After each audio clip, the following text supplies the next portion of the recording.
We finally left the end zone. Just look at this beautiful scenery. It's marvelous, even though it's a bit different from what we had pictured.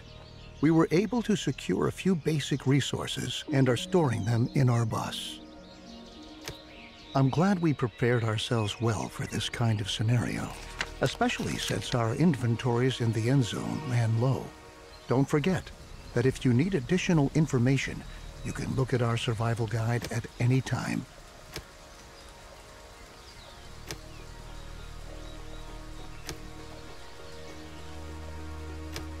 Well done. Everything you need to know should be right here. I think the time has come for us to at last build ourselves a new home here. Before we can construct buildings at all, we have to assign the profession builder to several settlers so that they can take care of construction contracts. In general, it's your responsibility to decide which tasks are important and how our settlers are supposed to be distributed to attend to them.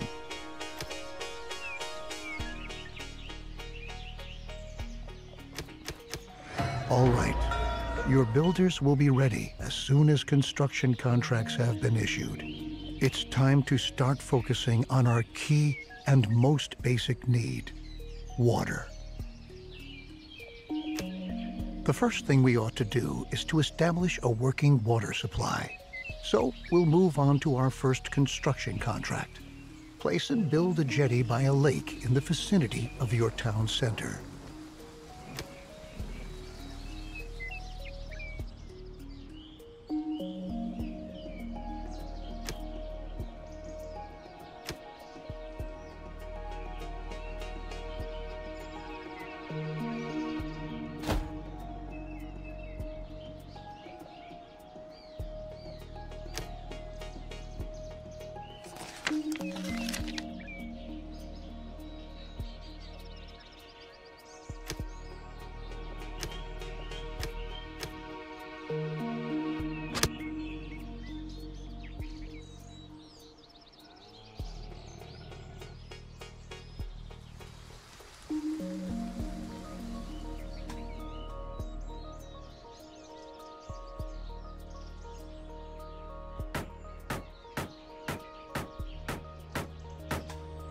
Very good.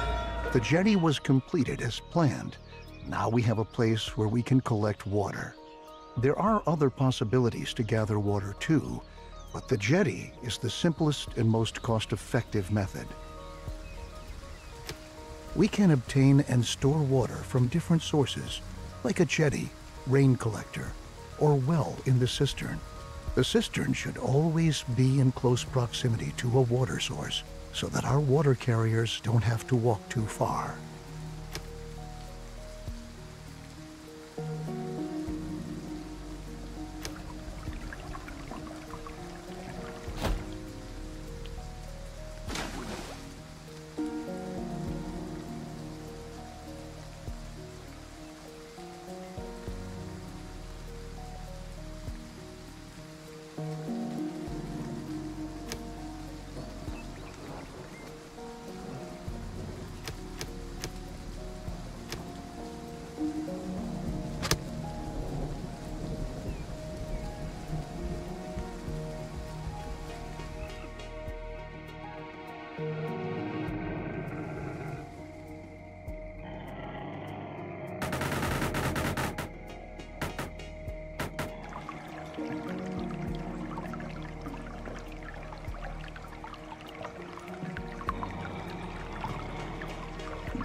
Great.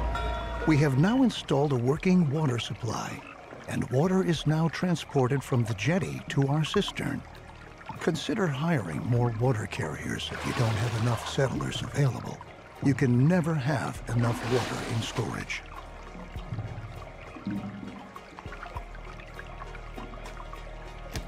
Now we should focus on food production. It's important to ensure the supply right from the start. A gatherer's cabin, a hunting lodge, or a fishing hut can directly remedy the situation. I suggest starting with a fishing hut, since we're already located near a lake.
Good work. We've now taken care of our basic supply via food and water.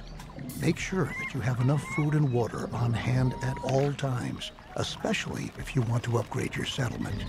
A population that grows too fast can quickly unbalance your food and water supply, bringing major difficulties for you if you don't watch out.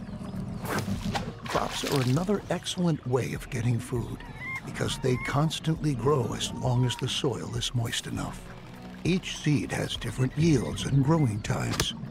This means that it could take some time until your field is ready to be harvested, in contrast to your fishing hut, where production can be right away.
looks good.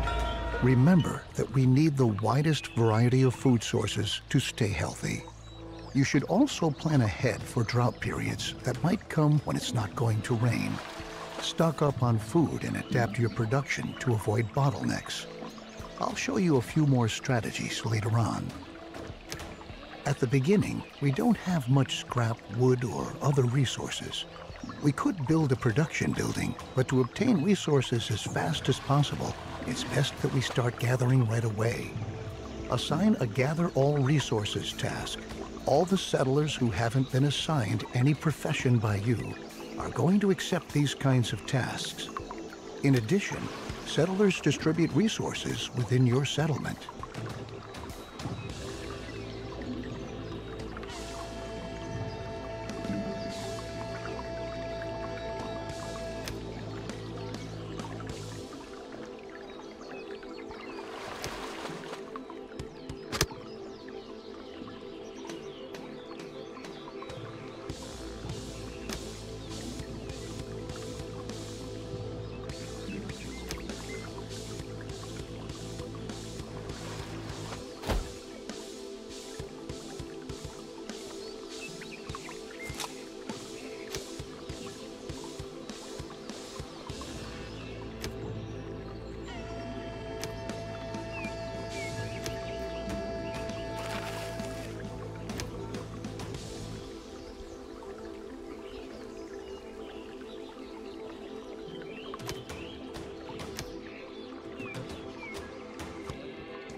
Since we now own plenty of resources, we can start to build a real production building. Then you don't have to always make efforts by hand that collecting is taking place. Production buildings are not only easier to manage, they are also distinctly more effective than simple tasks. Don't place production buildings too far away from your settlement. You'll be able to change their working area at any time later on. Right on. The best thing for us to do now is to build a forester's lodge to automate our supply of wood and make it more effective at the same time. Foresters are not only able to chop down trees, they reforest areas with trees as well.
Good job.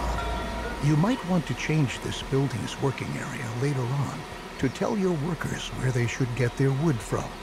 Ah, and for your information, if you want, you can also tell your Forester's Lodge that they only ought to attend to reforesting an area in order to create a lush, green forest which generations to come can use. Very good. Now we ought to take care of collecting scrap. Scrap is one of the most valuable resources because the quantities present are limited, and we can recover other resources from scrap. Unlike the task we just had, the scrap yard allows larger quantities of existing scrap to be dismantled than with ruins or wrecks.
Great. You can change the working area for the scrapyard, too. We can recycle scrap into 4 additional resources: cloth, metal, plastic, and electronics. We'll do that shortly, but for now, we ought to take care of your settlers' needs first. Our people want a place to sleep and live. Cabins fulfill their need for safety and privacy, and increase the confidence of their inhabitants. In other words, building cabins increases their willingness to start families and reproduce, if you know what I mean.